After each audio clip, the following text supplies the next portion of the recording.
wish ko lang.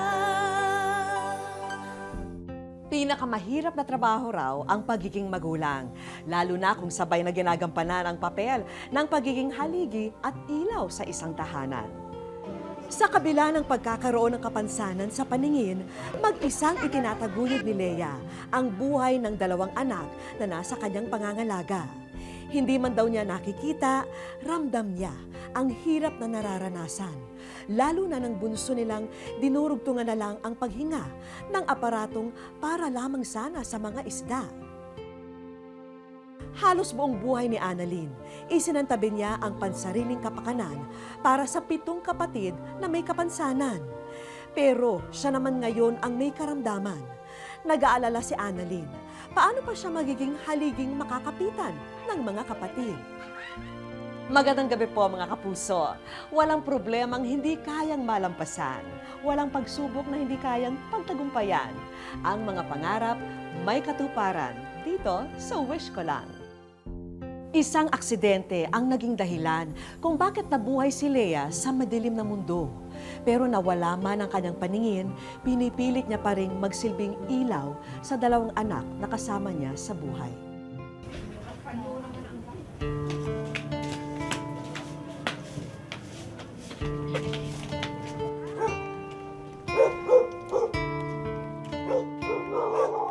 Ako si Joanna, 8 taong gulang. Araw-araw may nakikita akong babae. Kakaiba ang kinikilos niya sa karamihan. Pinapakiramdaman niya ang bawat niyang galaw. Sinasalat ang bawat daanan. Wala siyang kasamang asawa, pero may 2 bata sa loob ng kanyang bahay. Mahirap siguro mag-aruga ng 2 bata, lalo na wala siyang nakikita. Pero hindi ko siya narinig dumaing. Kinakaya niya ang lahat. Lea ang pangalan ng babaeng tinutukoy ko.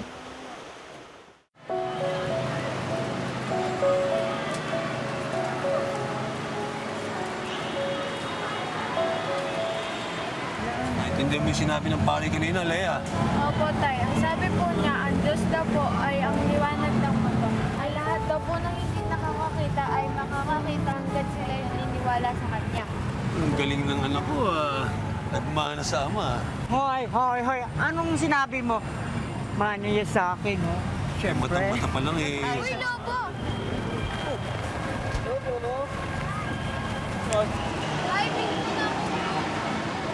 Lobo? Anak, 14 anos ka na. Hindi babagi siya ang lobo. Hindi na.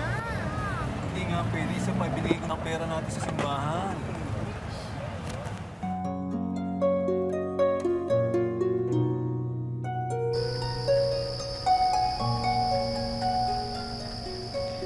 Ay, nako, anak.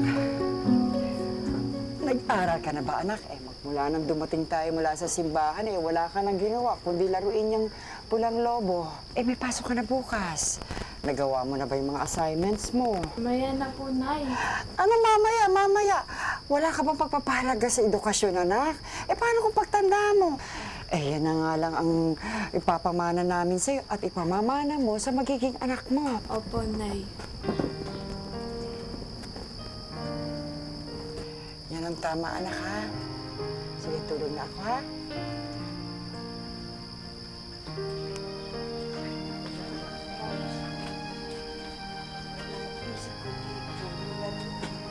Para sa nanay.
Dahil sa isang mapait na trahedya, ang dating makulay na mundong kinagisnan ni Leia, tuluyang nabalot ng dilim.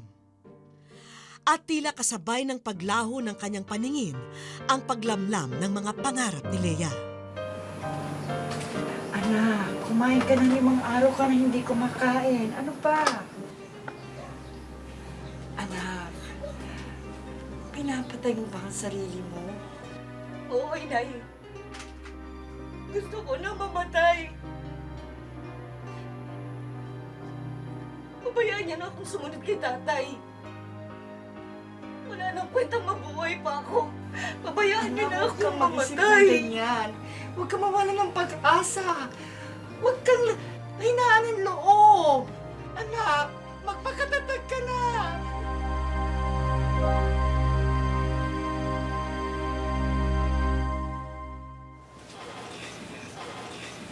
Mrs. Del Carmen, siya po yung anak ko na sinasabi si Leia. Gusto ko po sana siyang maipasok dito sa Reflexology Center ninyo para naman po siya matutong magmasahe at makapagtrabaho na rin po dito. Hello po. Huwag po kayong mag-alala, Aling Banji. Ako na pong bahala sa anak ninyo. Naku, Mrs. Del Carmen, maraming salamat po, ha? Wala pong anuman.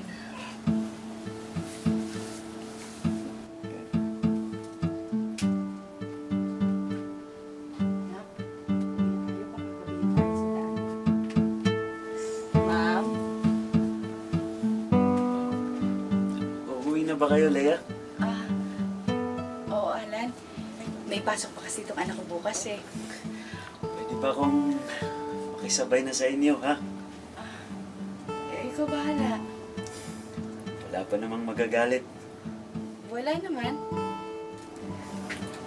So, okay lang kung mapapadalas yung paghatid sundo ko sa'yo? Oo, bahala ka.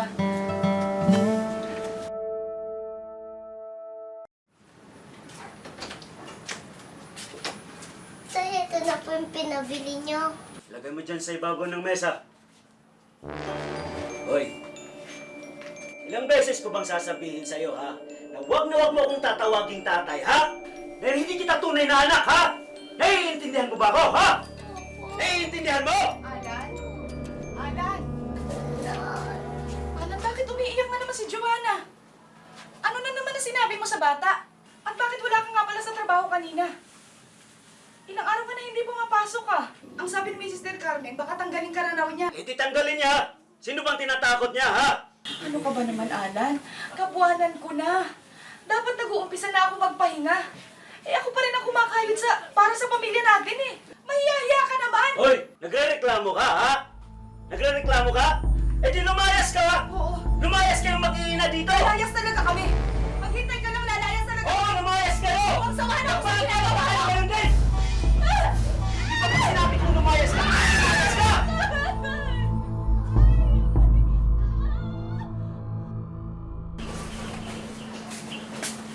Nay? Anak? Anak, sandali, anak, ingat. Ano nangyari? Pasugod kayo ng mga bata. Bihira ka talaga, oo. Tatahan yung bata. Ha?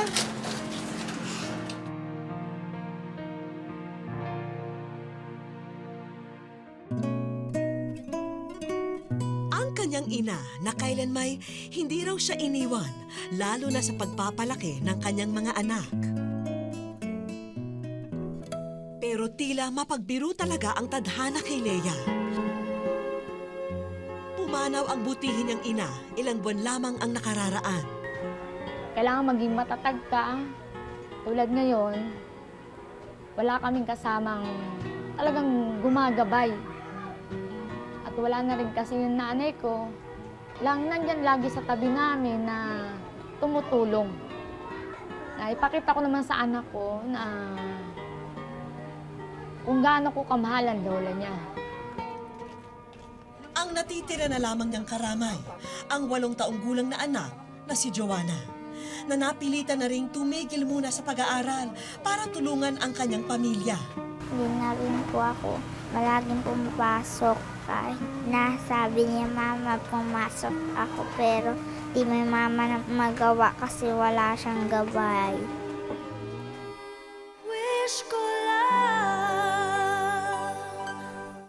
Sa aming pagbabalik, Ang ginagamit ko sa kanyang oxygen, yung ginagamit sa isang aquarium na sinasaksa sa kuryente.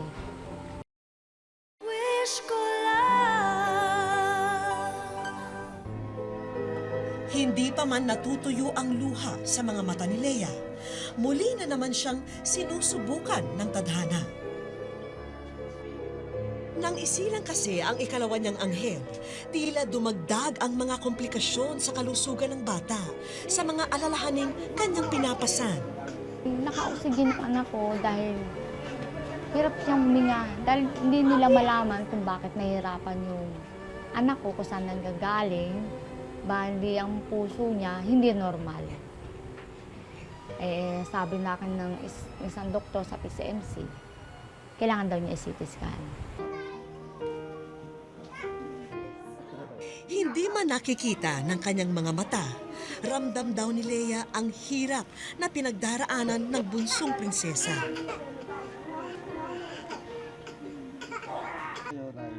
Masela ng kondisyon ng sanggol ni Lea. Nakaasa kasi si baby princess sa tangke ng oxygen para maayos na makahinga. Pero sa kakulangan ng isang pinansyal, na hindi ko po kayang tustusan. Meron man ako, pero siguro hindi kasing halaga. Pero ang ginagamit ko sa kanyang oxygen, yung ginagamit sa isang aquarium na sinasaksa sa kuryente. Kaya yun po ang kanyang ginagamit para makatulong sa paghinga ng anak ko at makatulong sa puso niya. Pero kung susukatin ang pagiging isang mabuting ina, sadyang walang maipipintas kay Lea. Sa kabila ng kapansanan, nagbabanat siya ng buto para lamang kumita. Ginagawa ko, nagre-reflex ng mga katawan, nagtatanggal ng sakit, tulad ng mga pilay, nagbukol-bukol sa likod. Hindi hadlang ang mawalan ng isang mata. Kasi habang nabubuhay ka, bigyan mo ng pag-asa yung buhay mo. Hindi porque wala kang mata kailangan mo maging sisihin mo ang sarili mo, mawalan ka ng pag-asa, maging ano mo yung sarili mo. Hindi, kailangan maging matatag ka. Pakibuksan na lang po nila. Samantalang ang panganay namang si Joanna ang tagatakbo ng ina kung may kailangang bilhin sa tindahan o lapitang tao para makahiram ng pera. Mas mahirap pa po kami kaysa sa kanila.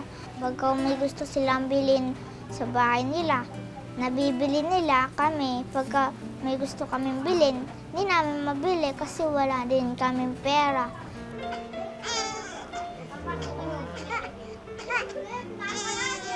Hindi tuloy naming maiwasang magtanong kung hanggang kailan kakayanin ni Lea ang mabuhay sa kawalang katiyakan.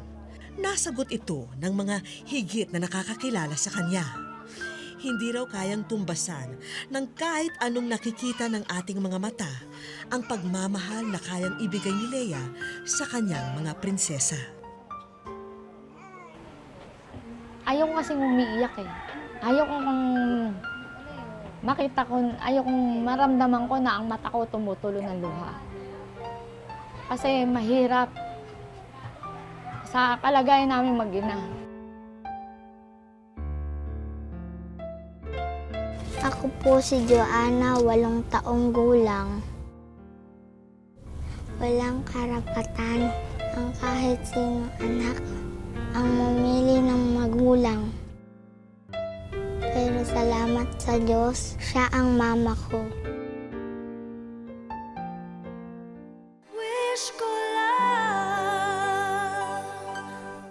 Sa aming pagbabalik, Kasi ma'am, ano siya Lagyan mo na sa lababo. ayan po, pulang-pulang po yung puwet ni baby. Talagang ang tindi ng allergies.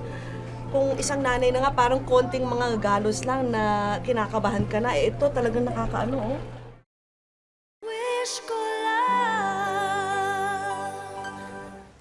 Nung una ko pong narinig ang storya ni Lea, ang una ko pong inisip, paano kaya nagagampanan ng isang babaeng ipinagkait ng paningin ang maging isang ina sa 2 anak niya. At ngayon, sa kauna-unahang pagkakataon, magkikita po kami ni Lea. Excited na po akong makilala siya. Tara.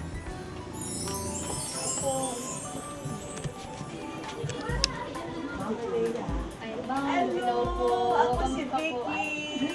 Basta, eto po ma'am, punta po. Hindi ko po, sayang ma'am, hindi ko pa ito nakikita talaga. At least, Paborito ko pa naman kayo sa wish ko lang ho. Bagamat hindi kami nakikita ni Lea, alam na niya ang pakay ng aming pagbisita. At ito ang dahilan ng matatamis na ngiti sa kanyang mga labi. Actually, habang pinapanood ko si nanay, parang ang ramdam ko na hirap ako para sa kanya, no? Dahil para sa isang ordinaryong nanay tulad ko na nakakakita naman ako, no? Kahit papaano okay naman yung kalusugan ko, marami pa rin challenges kang pagdaraanan, no? Nandyan yung magkakasakit yung anak mo, matataranta ka, magkakaroon ng konting galos lang. At nung nakita ko si nanay, parang imagine hindi siya nakakakita.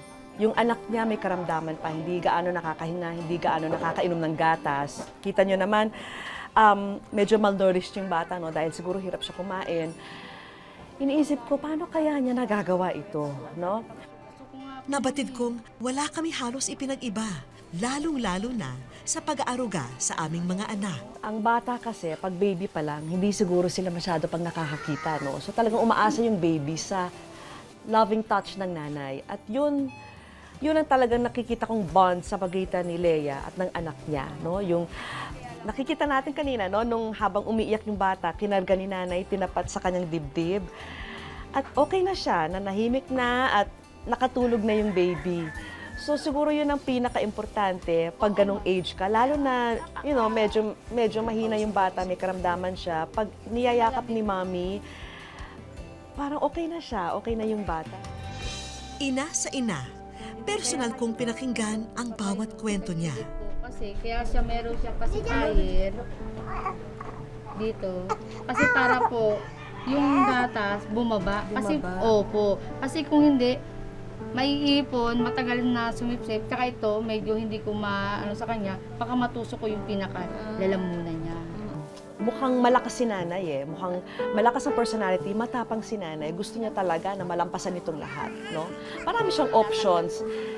Pwede niyang piliin yung easy way out kumbaga, no? Paalaga yung mga anak niya sa ibang mga kamag-anak niya, pero hindi niya pinili yon. Mas pinili niya talaga yung talagang hahamakin niya yung lahat. Basta lang maalagaan niya yung mga anak niya. At talagang paulit-ulit niyang yan sinasabi sa interview. Kasi man, ano siya eh. Sige mo sa lababo. Ayan, pulang-pulang po yung puwet ni baby. Talagang ang tindi ng allergies. Kung isang nanay na nga, parang konting mga galos lang na kinakabahan ka na. Ito talagang nakakaano, oh. Kailangan talaga, paano to, oh. Sapat na ang aking natunghayan para maramdaman ko ang hirap na dinaranas ni Baby Princess ng kapatid niyang si Joanna at ng inang si Lea. Wala kaming sinayang na sandali.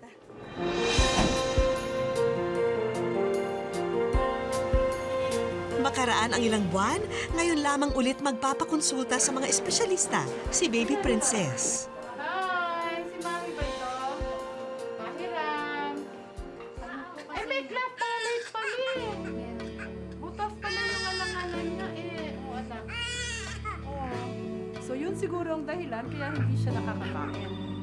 Pangalawa, yung naglalagay tayo ng oxygen na akala ni Mami kasi hindi niya nakikita. Akala niya nangingitim yung anak niya. Eh, hindi naman nangingitim. Kita mo hanggang ngayon, ang pula-pula ng paa niya, no?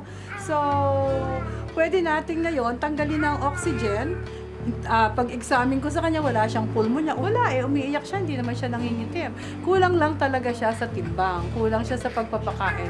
Imagine mo, nagpapakain sa kanya yung 8 years old na bata. Tapos through the dropper. Tapos 1 ounce lang ang binibigay sa kanya. That's 20 calories. How many times a day? So butot balat lang talaga yung bata.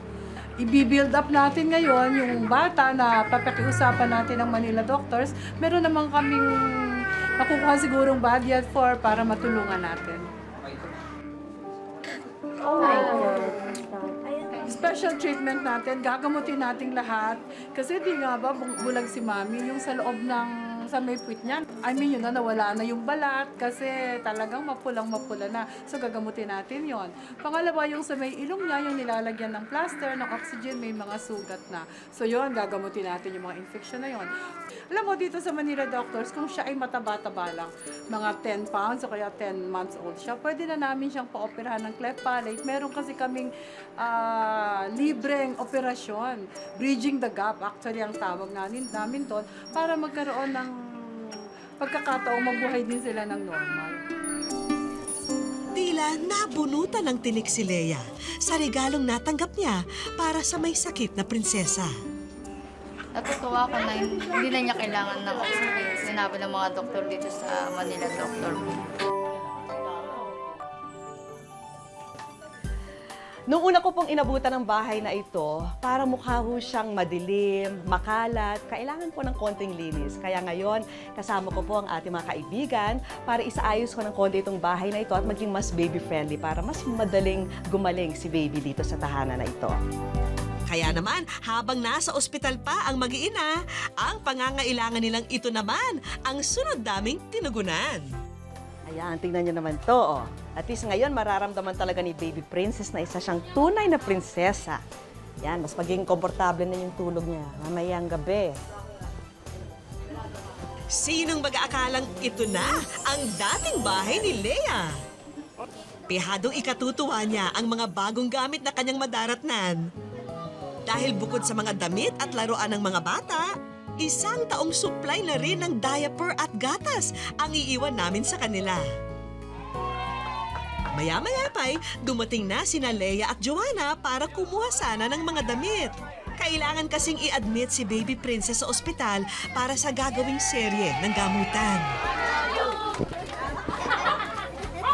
Hindi man niya nakita, tila naramdaman ni Leia na maraming nagbago sa loob ng kanilang bahay. Ayan o, may mga gatas siya. May mga bilang siya. Saan man niya ihawi ang kamay, meron siyang nahahawakang bago. Dito lamang niya naunawaan ang pagbabagong buhay na inihanda namin para sa kanila. Naalala ko kasi wala akong pera kahit kanina ako lumalapit eh. Pag-iingatan ko to. Hindi ko sinasabing para sa sarili ko. Para sa anak ko to. Yung pag-aanap buhay ko, yun na yung akin. Pero yung anin ko to, iingatan ko to dahil sa tulong ninyo. Tutulungan po namin kayo sa pagpapagamot, sa gamot niya, yung mga medicines. At saka kung kailangan patabain po yung anak niyo, bibigyan natin ng feeding araw-araw. Bukod dito, may mga bumisita rin kay Leia na mga bagong kaibigan. Nangako silang bibisitahin ang mag-iina linggo-linggo para magabayan silang tatlo. Kahit kailan ay hindi maaaninag ni Leia ang mukha ng kanyang mga anak. Kahit kailan, hindi niya makikitang ngumingiti o lumuluha ang mga ito. Pero hindi ito ang batayan ni Leia para masabing hindi niya kaya maging tulay para mabigyang kinabukasan ang dalawa niyang prinsesa. Dahil sa laki ng puso ni Leia, isa siyang ilaw ng tahanan na kahit kailan, hinding-hindi magdidilim. Wish ko Susunod, kilalanin ang magkakapatid na binansagang Snow White and the Seven Dwarfs, pero ang mundong ginagalawan malayo sa pagiging isang fairy tale. Kung unta lang ka akong mga igsuon, igura, binuangan niya sila. Yun na ba? Dugdaugon. Si Annalyn at kanyang mga kapatid ay madalas ihalid tulad kina Snow White and the Seven Dwarfs. Pero malayo sa pantasya ang mundong ginagalawa ni na Annalyn. Dahil 7 sa kanyang mga kapatid na lalaki ay may kapansanan daw sa pag-iisip at siya lang ang tanging inaasahan. Mauwi pa kaya sa happy ending ang kanilang kwento kung malagay sa alanganin ang buhay ng ating bida? Sa barangay ng Pinyan, sa lalawigan ng Zamboanga del Norte, isang malawak na koprahan ang mistulang kaharian ng magkakapatid. Sa kanilang mga ngiti, kilos at tingin, mababakas na para silang mga walang muwang na bata. May problema sa pag-iisip ang 6 na magkakapatid. Pero ayon sa mga nakakakilala sa kanila, hindi naman daw sila nananakit.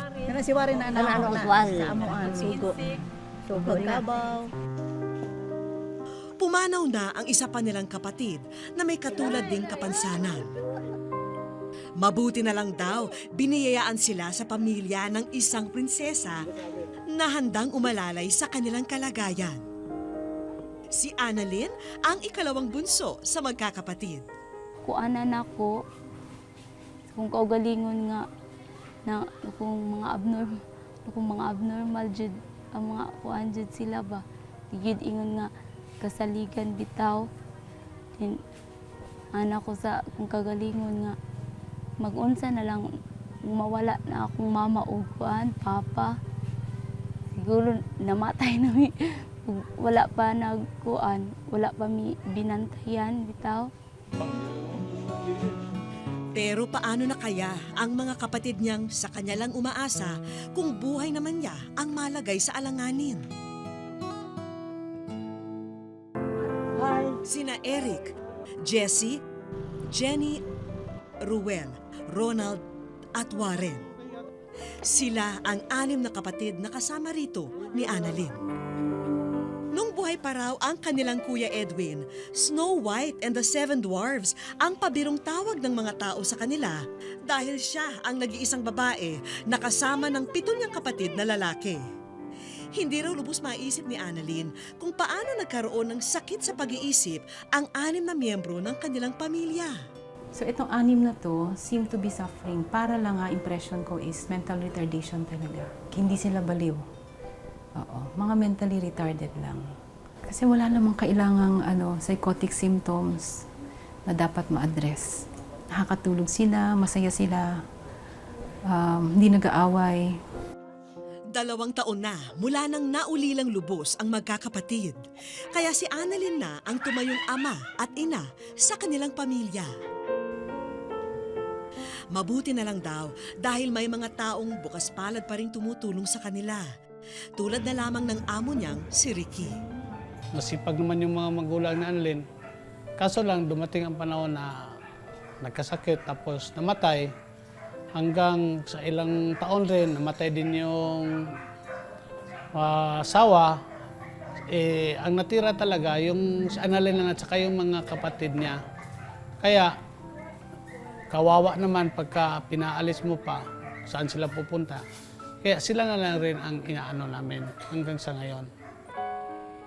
Sa kanilang simpleng paraan, nakakatulong naman daw sa mga gawaing bahay ang mga kapatid ni Annalyn. Well, magsablay na diha, well. Kailangang utusan. Kasi pag hindi sila inutusan ni Annalyn, walang mangyayari sa araw nila. Tatayo lang, tutumanga. Kahit kailan, hindi raw narinig na nagreklamo si Annalyn. Yun lang. Si Bunay sa. Isinasantabi na muna niya ang pansariling kapakanan para unawain ang kalagayan ng mga kapatid na may kapansanan. Bali, dili sila kuan sa ilang kaugalingon ba nga munay trabahoon taga-adlaw. Kasi kung iisipin mo, kahit yung ibang mga mentally retarded, para silang bata, di ba? Parang regress, tatawa lang. Parang walang problemang iniisip sa buhay. Ganun sila. Mara po na, giisip ra po na ako, good nga, mga gibali, anak na lang po na ako, silbi sila ba? Ako na mama o papa na lang. Pero bukod pa pala sa mga inaalagaang kapatid, may 2 anak pang solong inaaruga si Annalyn matapos siyang hiwalayan ng dating nobyo. Mabuti na lamang daw dahil nagsisilbing karamay niya sa mga pasanin sa araw-araw ang tiyahin niyang si Milagros. Tuwing wala kami, naghahanap din ako ng makain. Ang problema ko po dito sa isang anak ko, yung panganay ko, may sakit din. Parang nasiraan na ng bait. Nagwawala lang siya paminsan-minsan. Talagang nagtatanong ako sa sarili ko, bakit Lord? Bakit ganito ang sitwasyon namin? Bakit nagkaganito sila? Ano kayang klaseng parusa ito, sabi ko. Pero dasal pa rin ako ng dasal. Dating nagtatrabaho sa munisipyo si Annalyn, kaya minsan na rin daw siyang lumapit sa mga dating nakatrabaho para humingi ng kaunting ayuda. Nagpa-check up siya dyan sa center, tapos sabi niya, hihingi daw siya ng gamot para sa arthritis. Kasi office by office kami, humihingi ng financial support sa mga office mates ko. Awa ng Diyos, nakalikom naman na kami ng konting halaga. Then, okay, akala namin okay na yun kasi arthritis lang naman. Pero higit pa sa kirot na nararamdaman ngayon ni Annalyn, mas sumisirit daw sa kanyang isipan ang pag-aalala sa mga maiiwang anak at kapatid sakaling lumala pa ang kanyang kasalukuyang lagay. Diligid ang tanan ko, kuan dawat nga, tubitang, pagkabalo na ko nga kuan, tumor.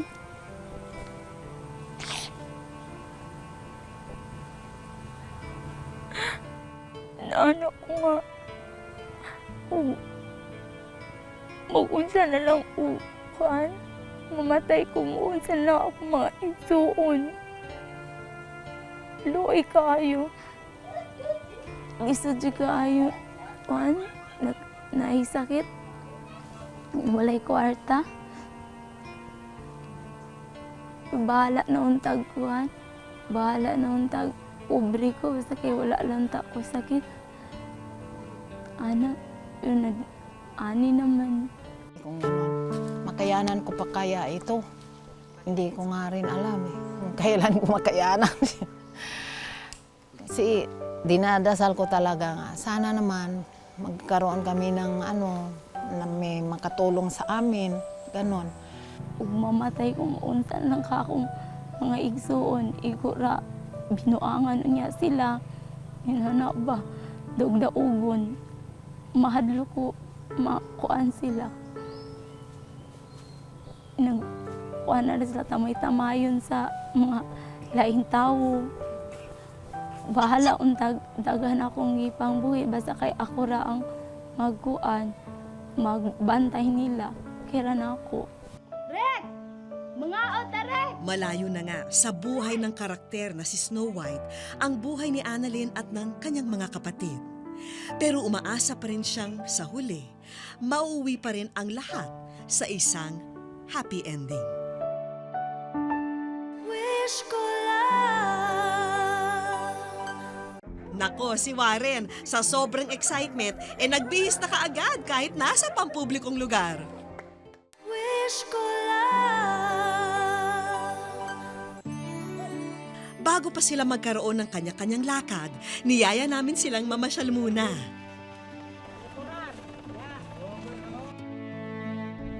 Bakas sa mukha ng magkakapatid ang pagkasabik. First time daw kasi nila naranasang sumakay ng van sa kanilang lugar. Si Ronald, na madalas tahimik lang, tuwang-tuwa umupo sa tabi ng bintana. Sa malapit na simbahan namin sila idineretsyo. At sa lugar na ito, siniguro namin na uulan ng pagpapala kina Annalyn bago matapos ang araw.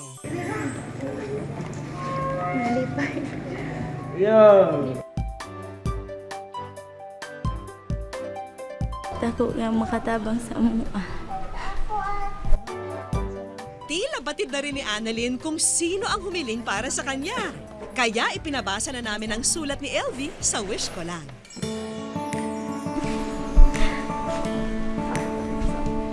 Salamat kayo, te.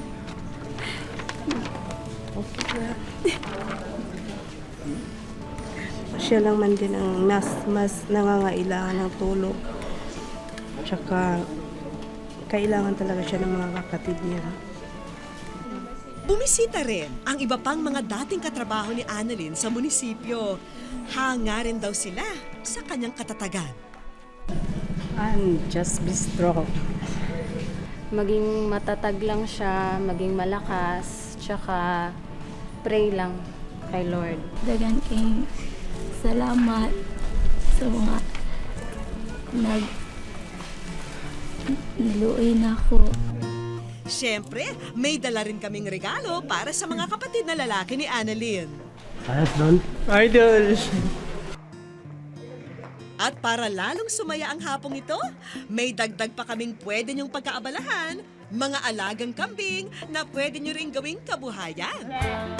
At pihadong darami pa ang mga yan dahil 3 sa kanila buntis pa. Mukhang ang magkapatid na Warren at Jessie ang sanay mag-alaga sa mga ito. Tila natuwa si Jenny sa mga natanggap na regalo. Ang mga kapatid din niya, sabik na sinuot ang mga bagong damit at tsinelas. Nako, si Warren, sa sobrang excitement, nagbihis na kaagad kahit nasa pampublikong lugar. Napalitan tuloy ng mga tawa at ngiti ang mga luha ng kanyang ate Annalyn nang makita ang kanilang kasiyahan. Idol! At para kay Annalyn naman, ipinagkaloob namin ang kaunting tulong pinansyal para sa kinakailangang operasyon ng kanyang paa. Kasi nga ako si Alduro. Yan anak ko patambay sa ako ang tulong. Sa isang malayong kaharian ng Zamboanga del Norte, may naninirahang magkakapatid na kung tawagin ng iba, Snow White and the Seven Dwarfs. Hindi nila iniwan ang isa't isa sa kabila ng kahirapan. At sama-sama silang umasa na darating ang araw na malalampasan nila ang anumang problema sa buhay. Nag-umpisa na ang bagong simula para sa kanila. Kung may kahilingan po kayo para sa inyong pamilya, kaibigan o para sa sarili, sulatan niyo po kami sa GMA Network at sa Corner Timog Avenue, Quezon City. Maaari niyo ring iparating ang inyong kahilingan, kwento at komento sa aming official page sa Facebook at sa Twitter at Wish Ko Lang GMA. At sama-sama po tayo uli sa susunod na Sabado. Ako po yung kapuso, Vicky Morales, at ito po ang Wish Ko Lang.